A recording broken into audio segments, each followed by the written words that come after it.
Assalamualaikum warahmatullahi wabarakatuh. Apa kabar semuanya? Semoga baik dan sehat ya.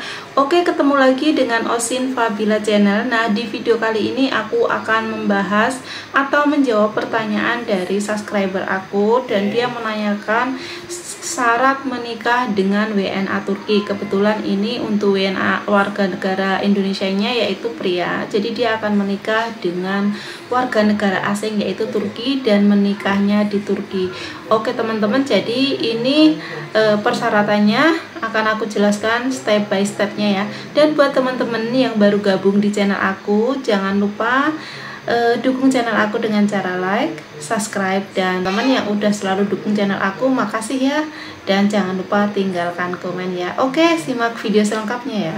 Oke teman-teman, jadi ini persyaratannya kalau kita mau menikah dengan warga negara asing Turki dan kita menikahnya itu di Turki, baik kita yang sebagai warga negara Indonesia laki-laki ataupun perempuan. Tapi sebelumnya teman-teman juga bisa calling calon pasangan kalian, persyaratannya apa di sana kayak gitu. Biasanya dia akan menyampaikan ke kita itu sebagai pembanding. Jadi kalau mereka mintanya ini gitu, kita lengkapin ya.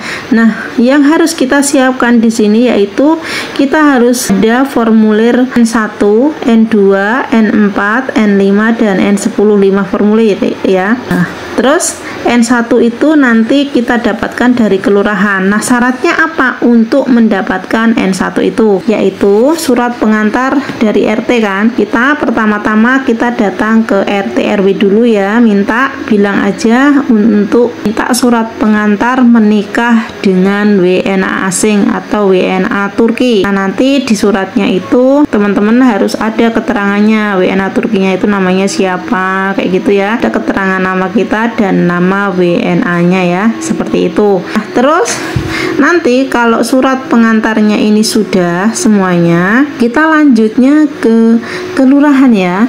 Dan kita kalau ke kelurahan itu selain bawa N1, selain bawa surat keterangan dari Pak RT dan Pak RW tadi, itu kita juga harus membawa KTP, KK, akte lahir, akte cerai jika kita statusnya pernah menikah dan cerai. Misalkan statusnya pernah menikah tapi pasangannya itu meninggal, artinya kita harus membawa surat kematian. Kalau cuma cerai hidup berarti harus membawa bukti surat cerai ya. Terus untuk wali nikahnya itu juga harus ada, untuk KTP-nya, paspornya juga ya semuanya, dan untuk kita juga harus ada paspor. Nanti semuanya teman-teman bisa difotokopi ya, pokoknya itu disiapkan semuanya ya. Terus juga ada kimlik dan nufus dan juga paspor ya. Untuk syarat selanjutnya kita juga harus ada surat kesehatan ya. Nah, untuk N1-nya ini kan gunanya untuk apa? N1 ini yaitu surat pengantar nikah yang akan kita lampirkan ke KUA ya. Jadi nanti kita ke KUA, kita bawa N1-nya itu. Terus kemudian N10, nanti di KUA kita akan mendapatkan N10, N2, N4 dan N5. Tapi N2, N4 dan N5 ini biasanya belangko kosong ya. Tapi teman-teman tetap, karena kan kadang-kadang ada terupdate barunya juga ya. Nah, surat rekomendasi dari KUA kepada PPN Ankara. Nah, N10 ini nanti setelah kita dari KUA itu kan kita mendapatkan N10. N10 itu apa sih? Surat rekomendasi dari KUA kepada PPN Ankara ya, Ankara perwakilan KBRI setempat, dan isinya itu data calon mempelai ya, data calon mempelai. Terus yang N2, N4, N5 itu belangko kosong. Nah, untuk persyaratannya yang ada di sana nanti teman-teman juga bisa tanya ke calon pasangannya ya. Untuk persyaratannya di Ankara Turkinya itu kan KBRI Indonesia ya. Jadi kalau kita mau menikah dengan WNA sana, biasanya kan kita minta izin, atau sama juga kita menikah di Indonesia dengan WNA asing. Pasti WNA asing ini contohnya orang Turki, pasti kita akan ke kedutaan Turki ya yang ada di Indonesia, dan pasangan kita akan meminta izin bahwa saya akan menikah dengan warga negara Indonesia. Nah, begitu juga sebaliknya, teman-teman yang mau menikah di Turki nanti di kedutaan sana itu teman-teman juga harus meminta izin surat menikah dengan warga negara Turki ya, dan membawa semua perlengkapannya. Biasanya surat izin ortu, terus surat izin ortunya dari orang tua, dari bapak, itu biasanya tulisan tangan, terus nanti ada yang ditranslate.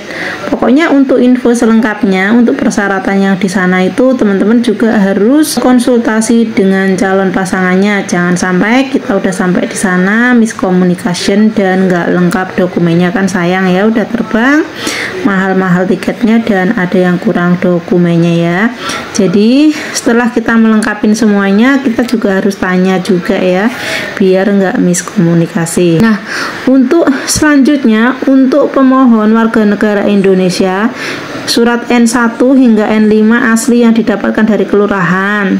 Ini yang tadi ya, di Indonesia dengan masa berlaku 2 bulan. Jadi biasanya N1 sampai N5 itu kan ada surat ada masa berlakunya. Nah, ini 2 bulan ya. Terus surat rekomendasi menikah dari KUA bagi muslim. Kalau non muslim itu dari catatan sipil ya, bagi non muslim.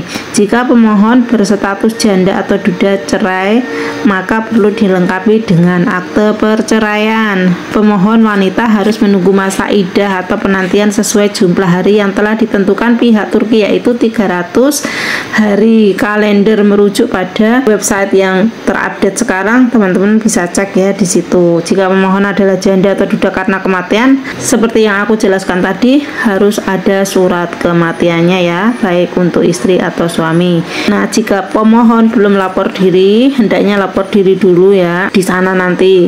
Terus siapkan juga foto 1 lembar ukuran biometrik ya. Terus fotokopi KTP, KK, akte kelahiran, paspor.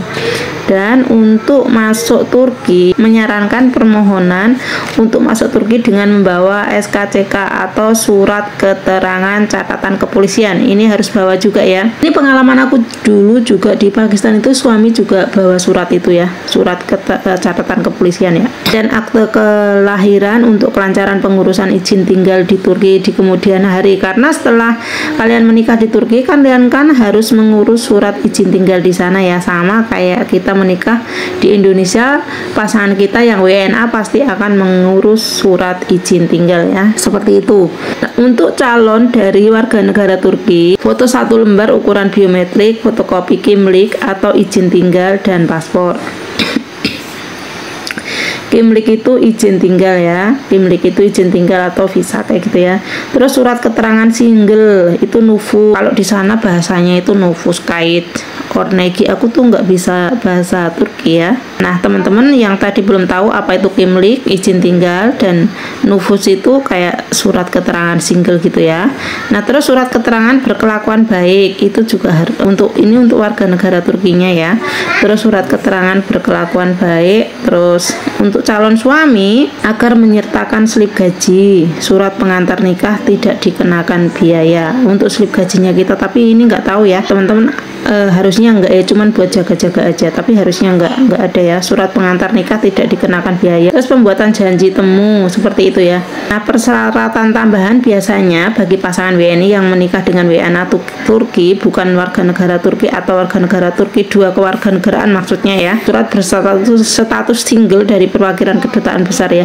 Kalau ini kayaknya nggak perlu ya, yang penting kalau pasangan kita udah warga negara asli Turki ya sudah, persyaratannya yang itu tadi ya, seperti itu. Dan teman-teman harus dilengkapi semuanya.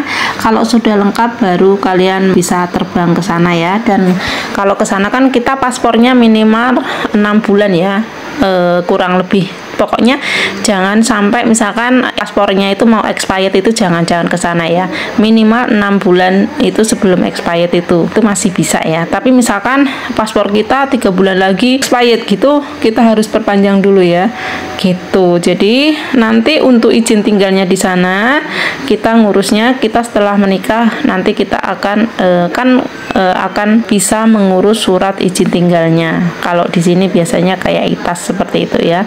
Nanti untuk biaya dan lain-lain itu di negara Turkinya ya, saya kurang tahu ya. Yang penting pokoknya intinya kalau kalian mau menikah, siapkan saja semua dokumennya. Oke teman-teman, semoga videonya bermanfaat dan mohon maaf jika ada kesalahan kata, dan teman-teman juga harus cari perbandingan juga untuk informasinya ya. Dan yang penting dilengkapin aja dokumennya. Terus tanya pasangannya untuk bahasanya ditranslate enggak ke bahasa Turki ya, karena kalau kita menikah dengan WNA asing yang menikahnya di Indonesia itu juga kita diminta untuk translate ke bahasa ya semua dokumennya. Jadi itu harus dipertanyakan. Biasanya yang bisa menguruskan calon pasangannya ya. Oke teman-teman, terima kasih yang sudah selalu nonton video aku dan semoga bermanfaat. See you next time. Wassalamualaikum warahmatullahi wabarakatuh.